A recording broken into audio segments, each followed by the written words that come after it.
नमस्कार दोस्तों। और मैं आशीष कुमार आप सभी का लेट साइन एकेडमी पर स्वागत करता हूं।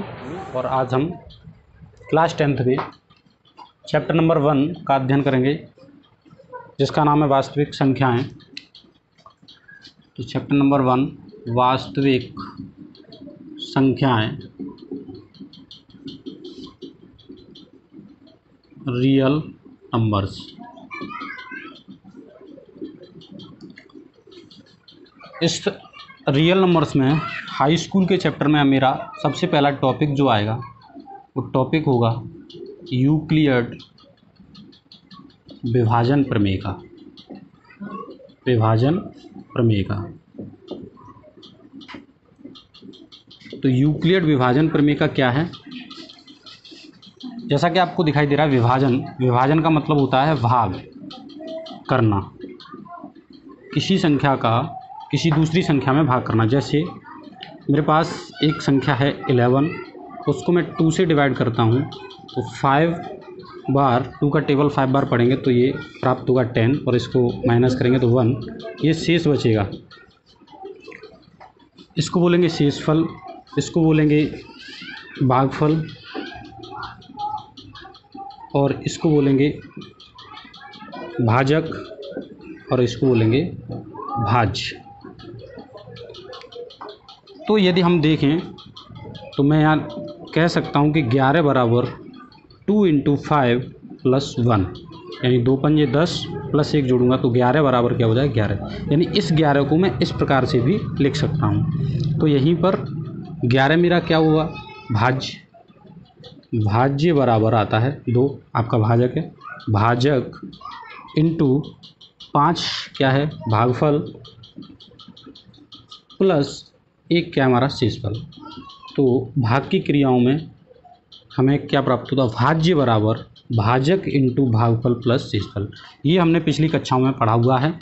इसी को हाई स्कूल में ये तो हमने पिछली कक्षाओं में पढ़ा हुआ है।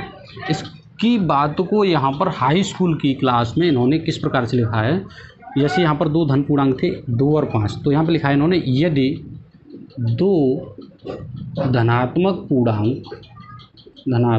पूर्णांक ए और बी के लिए 2 धनात्मक पूर्णांक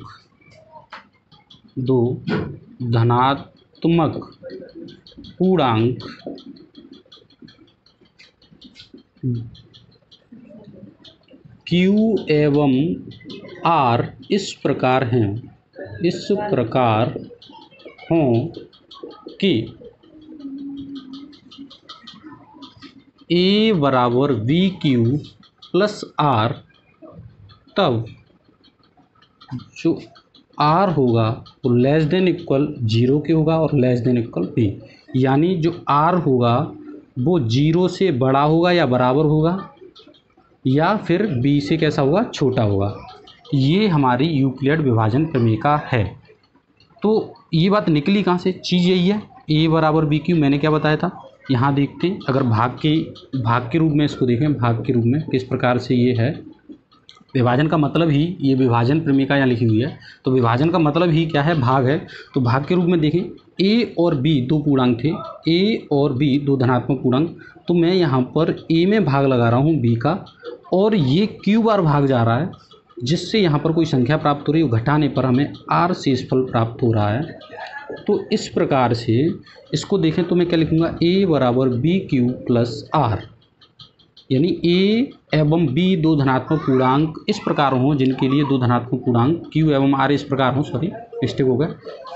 A एवं B 2 धनात्मक पूर्णांक के लिए Q एवं R 2 धनात्मक पूर्णांक इस प्रकार हों कि A बराबर BQ प्लस R, तब जो R होगा वो कैसा होगा? देखिए यहाँ पर ये शेषफल जो होता है वो B से हमेशा कैसा होगा? छोटा होगा।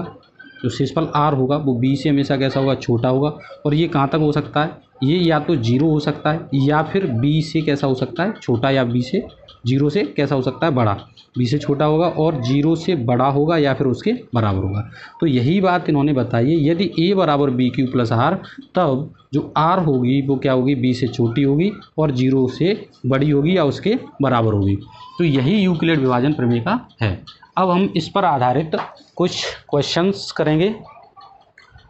क्वेश्चंस क्या होंगे, देखिए जैसे एचसीएफ निकालेंगे। ये एचसीएफ कैसे निकलेगा, एचसीएफ जिसको हम बोलते हैं महत्तम समापवर्तक, महत्तम समापवर्तक, तो ये हम निकालेंगे।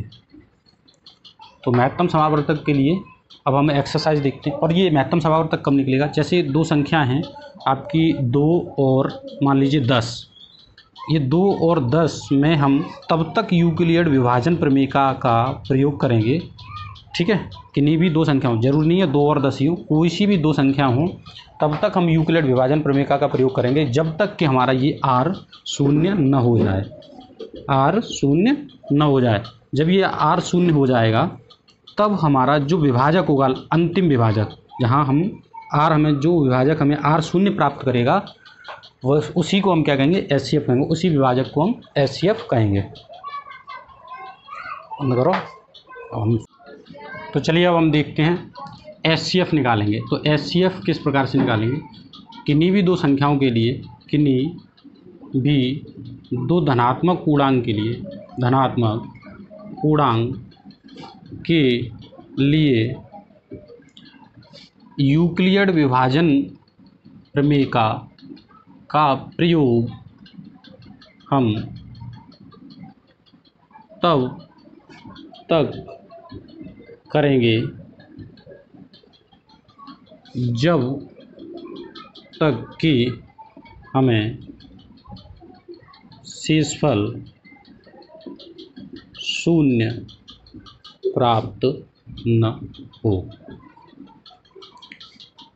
और जब हमें शेषफल शून्य प्राप्त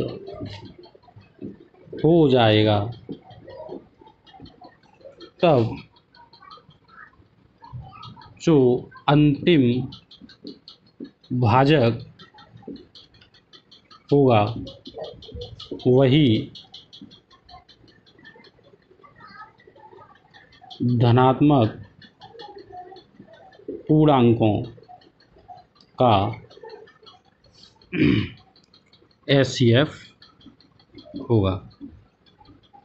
कहने का मतलब ये है कि जो हमें दो धनात्मक पूर्णांक दिए होंगे उनका हम या उनमें हम यूक्लिड विभाजन प्रमेय का प्रयोग तब तक करते जाएंगे जब तक कि हमें शेषफल शून्य प्राप्त नहीं हो जाएगा। और जब हमें शेषफल शून्य प्राप्त हो जाएगा तो जो हमारा अंतिम भाजक होगा वही हमारा क्या होगा, एचसीएफ होगा। तो चलिए सबसे पहले एक सवाल हम लिखते हैं। एक्सरसाइज 1 का हम एक सवाल लिखते हैं। चलिए एक सवाल हम लिखते हैं। एक्सरसाइज 1 का पहला सवाल है, क्वेश्चन नंबर 1, 135 और 225 का एचसीएफ ज्ञात कीजिए। किससे, यूक्लिड विभाजन प्रमेय का यूक्लिड विभाजन प्रमेय का प्रयोग करते हुए, यानी हमें यूक्लिड विभाजन प्रमेय का प्रयोग करते हुए 135 और 225 का एचसीएफ ज्ञात करना है। तो सॉल्यूशन सबसे पहले देखेंगे 135 और 225 में कौन बड़ा है, तो मैं लिखूंगा यहाँ पर 225 ग्रेटर देन 135।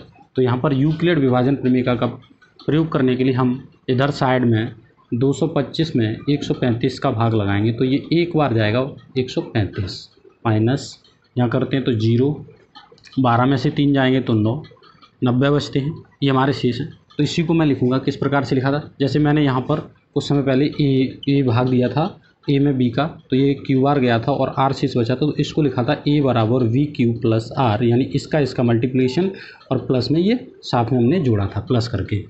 तो यही बात यहाँ लिखेंगे यूक्लिड विभाजन प्रमेय का। तो यहाँ लिख देते हैं चरण फर्स्ट, तो यहाँ क्या प्राप्त होगा आपको 225 बराबर 135 इंटू यानी 135 गुणा 1 प्लस शेषफल हमारा कितना है 19। ये हमारा चरण फर्स्ट यूक्लिड विभाजन प्रमेय का हमने इसमें लगा दी। अब लिखेंगे नीचे, क्या लिखेंगे, चूँकि शेषफल कितना प्राप्त होता है 19 है, जो कि शून्य नहीं है, क्या नहीं है, शून्य नहीं है, तब पुनः, अब यहाँ ये समझने वाली बात है कि इससे आगे जब हम यूक्लिड विभाजन प्रमेय का प्रयोग करेंगे तो किस किस में करेंगे, कौन कौन से पूर्णांक हमें चाहिए, तो वो हमें चाहिए ये शेषफल 19 और जो भाजक पहले का था वो 135 यानी 135। तो पुनः 135 और 90 में यूक्लिड विभाजन प्रमेय से, तो देखें ज़रा साइड से देखते हैं, यहाँ पर 135 आएगा या 19, एक बार जाएगा तो 19 माइनस करेंगे 45। तो चरण सेकंड में आप देखें क्या लिखेंगे, यहाँ चरण सेकंड में आपको प्राप्त होगा 135 बराबर 90 गुणा 1 प्लस 45।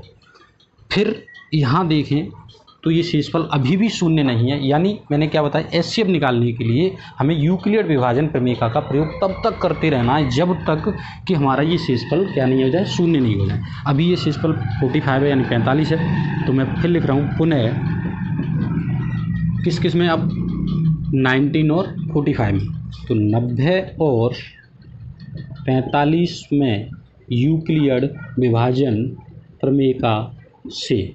तो ज़रा देखें क्या होगा, 90 डिवाइड बाई 45, तो ये 2 बार चला जाएगा पूरा पूरा और यहाँ शून्य शेष बचेगा, कितना बचेगा 0 शून्य।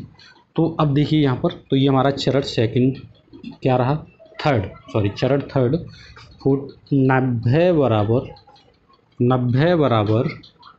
क्या रहा, 90 बराबर 45 गुणा 2 प्लस 0। चूँकि यहाँ शेषफल कैसा है, शून्य है, अतः किस किस का 135 और 225, 135 और 225 का एचसीएफ, मैंने क्या कहा था कि जब शेषफल शून्य हो जाएगा तो अंतिम भाजक यानी ये 45 यानी 45, अंत में जब शून्य हो रहा है तभी देखिए किससे भाग दिया हमने 45 से, तो अंतिम भाजक ही हमारा क्या होगा, एचसीएफ होगा। तो अतः 135 और 225 का एचसीएफ कितना है 45, ठीक है, बराबर 45, और यही हमारा आंसर है। तो इसी प्रकार से और भी सवाल हैं, आगे धीरे धीरे आज की वीडियो में हम इतना ही करेंगे और इसके आगे धीरे धीरे एक एक एक्सरसाइज के एक एक सवालों को देखेंगे और विधिवत ये प्रक्रिया विधिवत चलती रहेगी।